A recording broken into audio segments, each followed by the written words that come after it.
Bonsoir, comment allez-vous? Comme un dimanche, Alvaro, jour de best-of. Bonsoir à tous, 7 jours viennent de s'écouler, l'écologie, la santé ou encore la culture sont des thèmes qui ont été abordés cette semaine sur notre antenne. Parmi nos invités, la princesse Stéphanie qui a réagi suite à l'annonce de l'interdiction progressive des animaux sauvages dans les spectacles de cirque en France.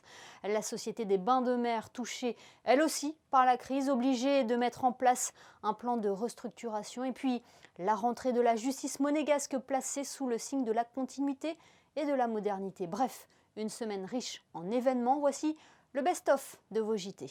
On parle de quelque chose qui est sérieux. Ni plus ni moins, notre génération doit réussir à transformer radicalement notre manière de vivre pour revenir dans une symbiose avec la nature. La MTE l'a compris, le porte dans toutes ses actions. Et je crois qu'en fait, le message, il est là. Ne pas avoir peur de cette transformation, au contraire, voir une formidable opportunité de remettre la connexion aux autres, la connexion au vivant, à notre bonheur au cœur de nos modes de vie.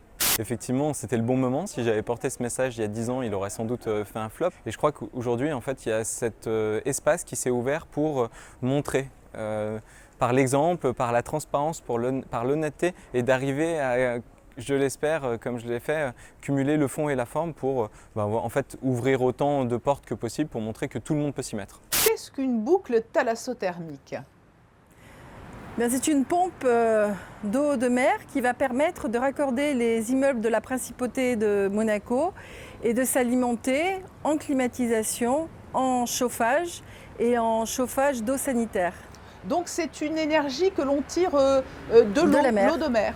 Tout à fait, c'est une énergie que l'on tire de l'eau de mer.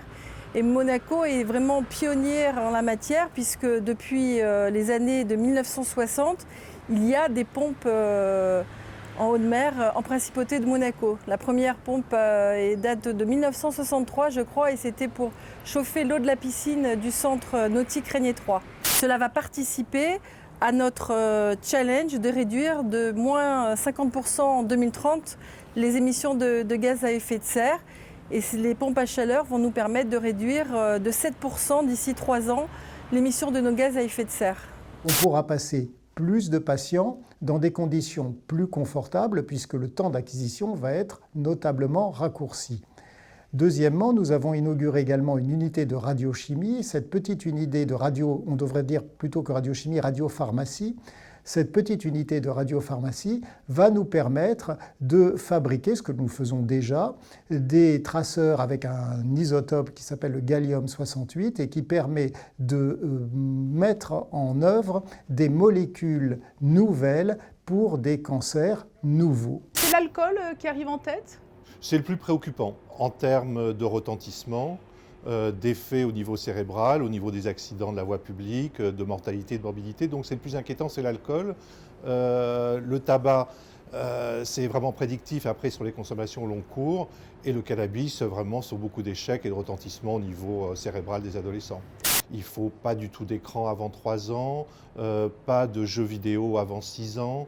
Pas d'Internet avant 9 ans et jusqu'à 12 ans, il faut vraiment accompagner Internet. Donc ce qui compte surtout, c'est le temps passé, l'accompagnement et l'équilibre général. Alors l'addiction, par définition, elle est multifactorielle. Ça dépend du produit, ça dépend du comportement, ça dépend aussi de l'individu, donc la fragilité, la personnalité du jeune et ça dépend de l'environnement.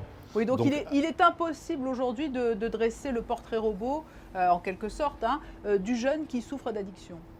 Ce n'est pas forcément un homme, ce n'est pas forcément une femme, voilà. Non, enfin, les études montrent qu'il y a un peu plus de garçons par rapport au cannabis, un peu plus de filles par rapport au tabac. L'exemple aussi dans les familles, l'exemple des pères. Et c'est vraiment, c'est aussi un témoin de l'équilibre général. Il y a quelque chose d'effrayant et puis il y a quelque chose de magnifique dans l'idée qu'on arrive à survivre et qu'on arrive à maintenir cette tradition qui est celle des ballets de Monte-Carlo que d'aller exporter en dehors de Monaco l'image de ce pays au travers des spectacles qu'on présente.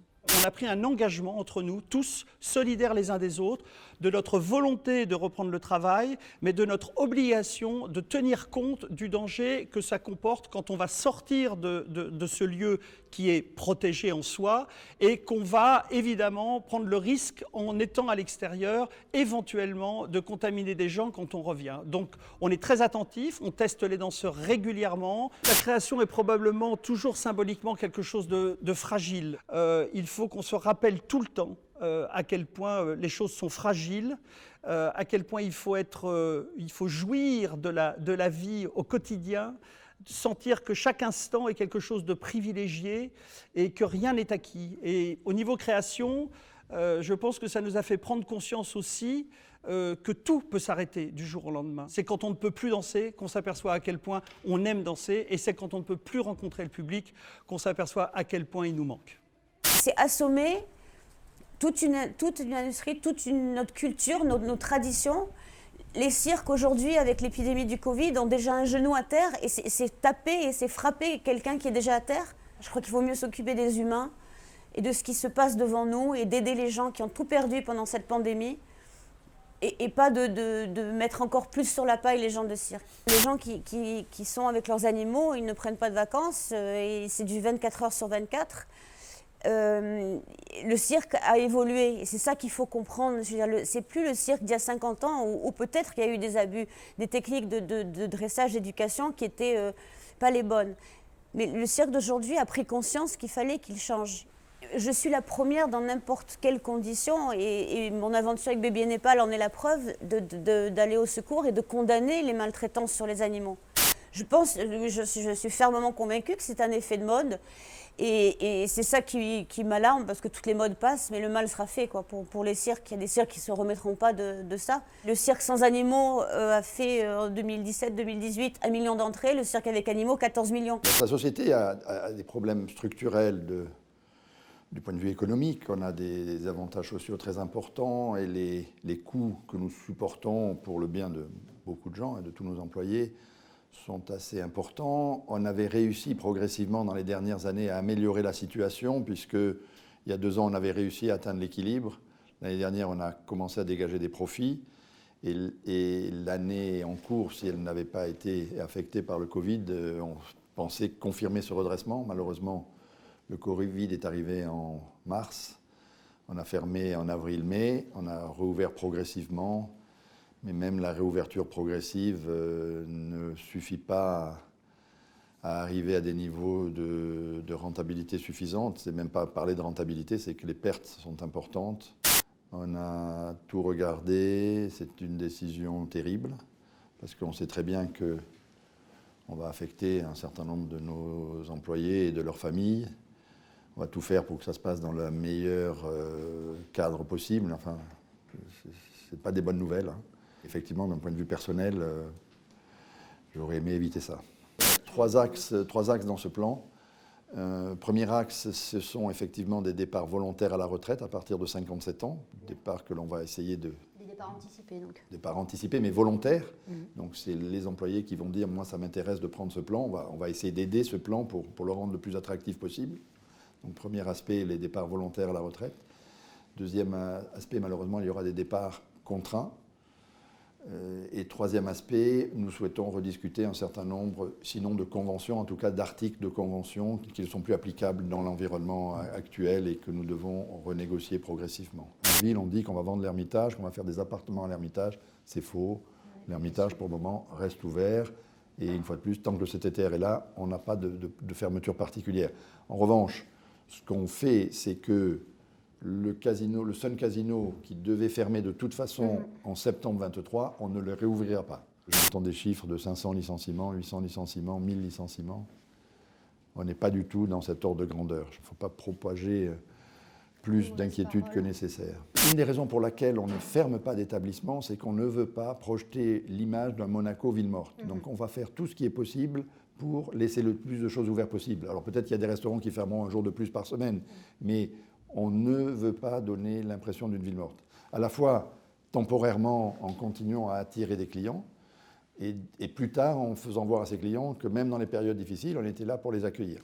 Je vous confirme que cet immeuble va apporter un plus puisqu'il comportera 65 logements domaniaux, 65 caves, environ 350 mètres carrés de locaux professionnels, une crèche de 35 berceaux qui sera gérée par la mairie de Monaco et également un parking public de 170 places environ géré par Monaco Parking. Au démarrage de l'opération, c'était de mémoire au 7 janvier 2020, on avait organisé donc une réunion à l'attention des riverains. Cette réunion avait pour objectif à la fois de leur présenter le projet, de leur indiquer les mesures que je viens de vous préciser pour la limitation des nuisances, puis de répondre à leurs interrogations.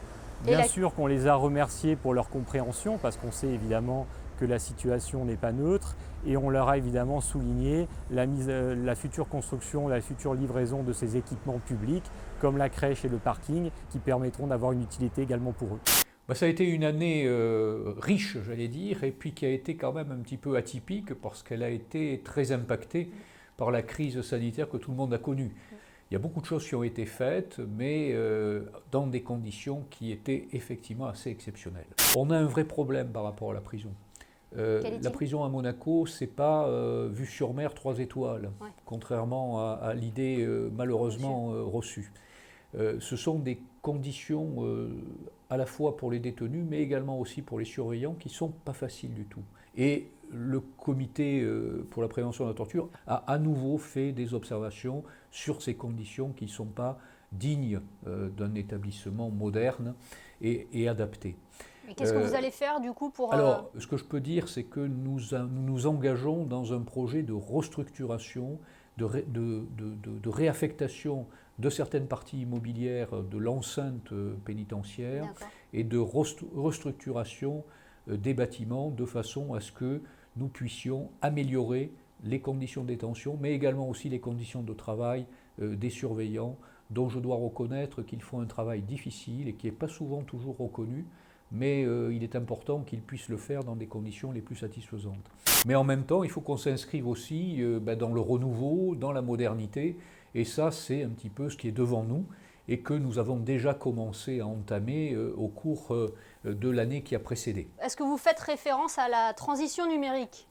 Alors, notamment, entre autres, parce que la modernité, ça prend plusieurs aspects. Il faut désormais que l'on s'inscrive dans une vraie stratégie numérique, informatique, à la fois sous l'angle de la sécurité informatique, sous l'angle de la modernisation de l'ensemble du parc informatique, mais également aussi sur le développement, l'amplification de la numérisation, de la communication électronique, notamment avec les avocats, parce que ça, je crois que c'est un aspect absolument essentiel. On a un petit peu commencé, et là, on va amplifier le mouvement. Voilà pour le best-of de la semaine. Petit détour sur les réseaux sociaux, où vous pouvez d'ailleurs nous suivre. Les prochaines vidéos sont là pour nous divertir. Elles sont sélectionnées par Alexandra Salustri.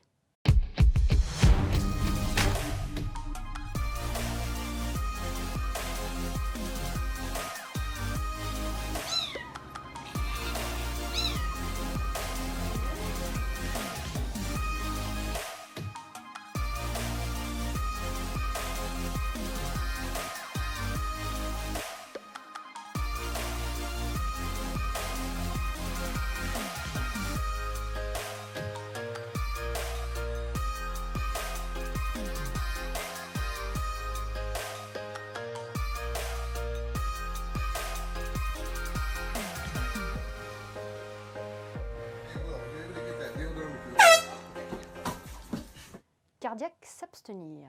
Le best-of de la semaine est à présent terminé. Merci de nous avoir suivis. À noter demain la diffusion à 16h d'Untranoib, magazine présenté par Christina Thomel depuis le Conseil national. Très belle soirée à tous sur Monaco Info.